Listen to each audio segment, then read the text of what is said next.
Kita lanjutkan bahasan masih dinamika gerak rotasi. Kita bahas energi kinetik rotasi.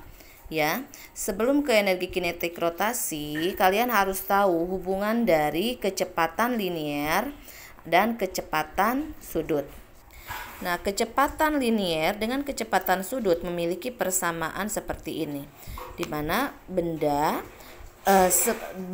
ketika dia diberi gaya itu cenderung untuk apa sebenarnya? Untuk bergerak bergerak lurus gitu kan, bergeser dengan kecepatan v. Tetapi karena di sini berputar terhadap poros ya, pastinya karena dia berada masih di lintasannya, karena dia memiliki yang namanya kecepatan sudut.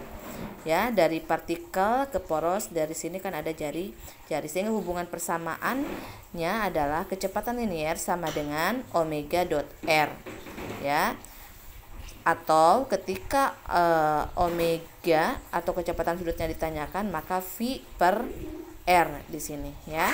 Karena ini pasti bakal kepake nih.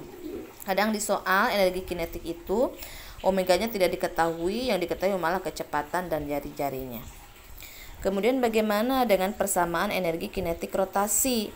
Kamu mengenal dalam energi kinetik translasi ya, kamu mengetahui bahwa energi kinetik persamaannya adalah setengah dikali m atau dot m dot v kuadrat.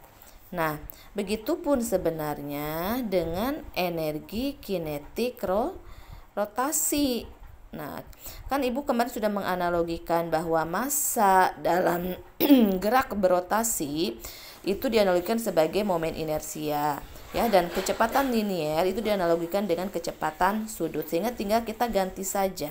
Persamaannya mirip ya, setengah, m-nya kita ganti dengan i gitu kan.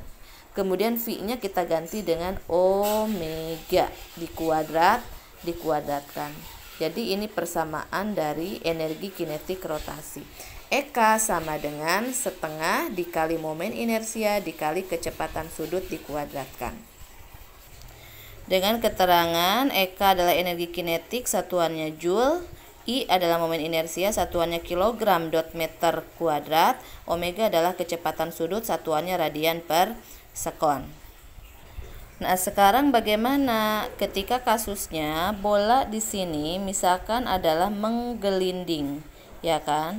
Bola di sini adalah menggelinding. Kalau menggelinding berarti bola atau benda selain dia bergeser, maka dia juga akan apa? Maka dia juga akan berputar. Atau artinya ketika dalam kasus menggelinding, energi kinetik translasi tinggal dijumlah dengan energi kinetik rotasi ya. Bagaimana persamaannya untuk kasus ini? Maka kamu tinggal tulis energi kinetik, misalnya energi kinetik total sama dengan energi kinetik translasi ditambah dengan energi kinetik rotasi ya.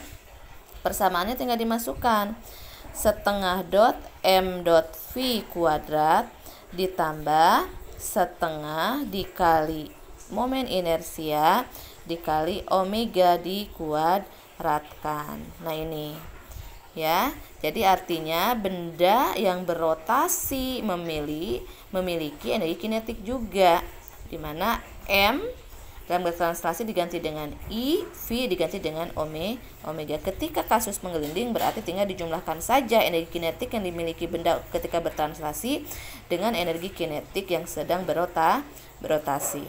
Nah, sekarang contoh soal. Misal ada sebuah partikel yang berotasi terhadap poros, di mana momen inersianya adalah 2 kg dot meter pangkat 2 dan bergerak dengan kecepatan sudut sebesar omega 3 gitu kan, 3 radian per sekon.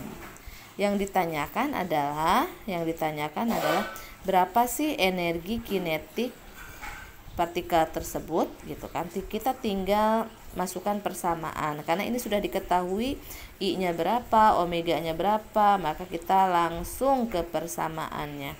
di mana energi kinetik yang sedang berotasi terhadap poros, energi kinetiknya adalah setengah dikalikan I, ya ini salah, dicoret aja dulu, energi kinetik sama dengan setengah dikalikan I dikali omega dikuadratkan.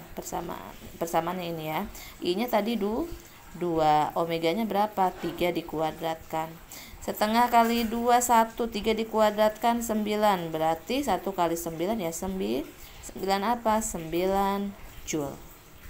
Nah, ini ada persamaan contoh soal yang kedua. Sebuah bola pejal menggelinding dengan kecepatan 10 meter per sekon dan masanya bola tersebut adalah 5 kg. Tentukan energi kinetiknya. Nah, ingat di sini bendanya adalah bola pejal. Bola pejal, kemudian posisinya adalah menggelinding.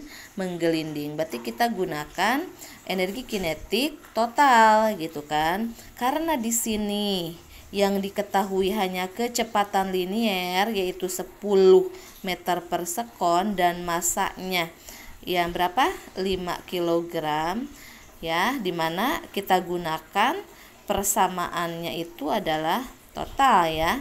Jawab, dimana persamaannya energi kinetik sama dengan Eka translasi gitu kan, Eka translasi ditambah dengan Eka rotasi. Nah, dimana Eka translasi setengah dot M dot V kuadrat ditambah energi kinetik rotasi setengah dikali omega dikali momen inersia dikali omega dikuadratkan. Nah, yang jadi permasalahan di sini adalah I-nya. Kamu ingat bahwa tadi adalah bola pejal. Bola pejal berarti I-nya kamu gunakan persamaan, untuk I-nya kamu gunakan berarti 2 apa? Kita gunakan 2/5 M R kuadrat ya untuk momen inersianya. Nah, kemudian untuk omeganya di sendiri kan ini omeganya tidak diketahui. Berarti kamu gunakan hubungan persamaannya di mana omega sama dengan pi per R ya, cuma ini dikuadratkan. Jadi Eka sama dengan setengah MP kuadrat ya, ditambah setengah I-nya, momen inersianya. Tadi ini bola pejal, berarti I-nya diganti dengan 2/5 ya, 2/5 M dot R kuadrat. Kemudian omeganya kita ganti dengan pi per R. Harusnya kan dot pi, berarti pi per R dikuadratkan semuanya kan, sini omega kuadrat. Nah, kita bisa coret ini kan R kuadrat dot 1 per R kuadrat, berarti R kuadratnya kita coret di sini. Kemudian ini juga sama 2 kita coret, sehingga persamaannya adalah Eka sama dengan setengah M dikali V kuadrat ditambah jadi 1/5 ya dot M dot V kuadrat. Baru setelah ini kita masukkan angka-angkanya. Eka sama dengan, kamu perhatikan di sini ini kan penjumlahan, ini sama besaran-besarnya variabel M dot V kuadrat, sehingga nah ini setengah sama 1/5. Berarti kita gunakan 10 bagi 2 5, 10 bagi 5 2, berarti 7/10 dot M dot V kuadrat. Baru setelah ini kita masukkan angkanya. 7/10, M nya tadi berapa? 5, V nya berapa? 10 dikuadratkan ya. Di sini kita bisa coret, di sini kan ini kuadrat ya, coret tinggal berarti 10. 7 kali 5 35 kali 10 berarti berapa? 7 kali 5 35 kali 10 berarti 350 Joule ya. Mudah-mudahan paham di sini ya.